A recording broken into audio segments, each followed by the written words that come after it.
Yeah. So in a lot of these videos, Yeah. you have in these explanatory videos, you have a lot of effects from for example, this, the guy comes in, he moves, all Hmm. the titles and the logos are coming in, Yeah. they're fading in. It's all different. So are these people using pre-made, for this, by example, these people, are they using pre-made videos, or is it just a lot of editing, or how does this work? Yeah. So the news clip you are seeing here, like this, what you see now, the guy popping into the And there's, screen and yeah, so moving. like this, so not the Yeah. news clips, etc.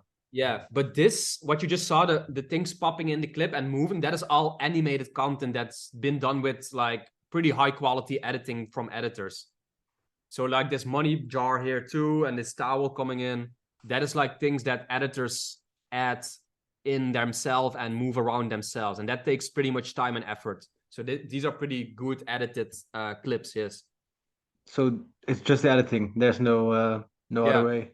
So you saw some news clips there, which is just pieces of the news or stock material, but then the things that popped in screen and moved around, that is all animated and edited by, yeah, by editors.